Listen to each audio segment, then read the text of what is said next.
नमस्कार, आपण पाहत आहात सतर्क न्यूज। लोकनेते बाळासाहेब देसाई यांच्या 42व्या पुण्यतिथीचा विशेष अपडेट। काल दिनांक 19 एप्रिल रोजी 8:30 वाजता कारखाना कार्यस्थळावर लोकनेते बाळासाहेब देसाई यांच्या पूर्णाकृती पुतळ्यास पुष्पहार अर्पण करून विनम्र अभिवादन करीत लोकनेते बाळासाहेब देसाई यांच्या पादुकाचे पूजन करून या चित्ररथ गौरव यात्रेचा शुभारंभ लोकनेते बाळासाहेब देसाई सहकारी साखर कारखान्याचे चेअरमन माननीय यशराज देसाई दादा यांनी केला। त्याचप्रमाणे मासाहेब यांनी लोकनेते बाळासाहेब देसाई ग्राम सचिवालय मल्हारपेठ येथे लोकनेते बाळासाहेब देसाई यांचे प्रतिमेचे पूजन करून पुष्पहार अर्पण करत अभिवादन केले गेले।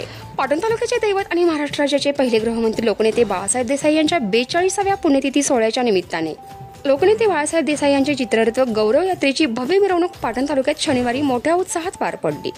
चित्ररथ व गौरव यात्रेचे 16 वर्ष असून चित्ररथ व गौरव यात्रेला तालुक्यातील हजारो जनतेने उदंड प्रतिसाद दिला।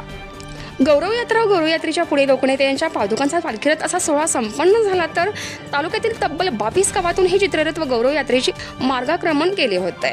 यावेळी या गावच्या आसपासची गावे वाडी वस्त्यावरील लोकनेते प्रेमी जनता मोठ्या संख्येने उपस्थित राहून गौरव यात्रेचे आदरपूर्वक स्वागत केले गेले। यामध्ये विशेष बाब म्हणजे पाटण तालुक्यातील मल्हारपेठ येथील श्री संत तुकाराम विद्या मंदिर येथील प्राचार्य श्री संजय पवार यांच्या मार्गदर्शनाखाली या पालखी सोहळ्याचे मोठ्या उत्साहात स्वागत करण्यात आले।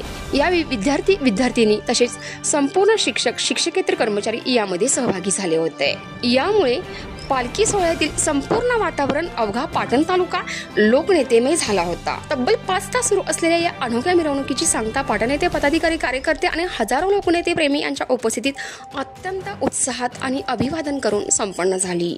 आणि या संपूर्ण महत्त्वपूर्ण अपडेटसाठी सतर्क इंडिया न्यूज पाटण तालुका प्रतिनिधी नितीन खरमोडे सह सतर्क इंडिया न्यूज संतोषी जगदाळे। पाहत राहा सतर्क इंडिया न्यूज, प्रत्येक पाऊल लक्षात द्यायचं।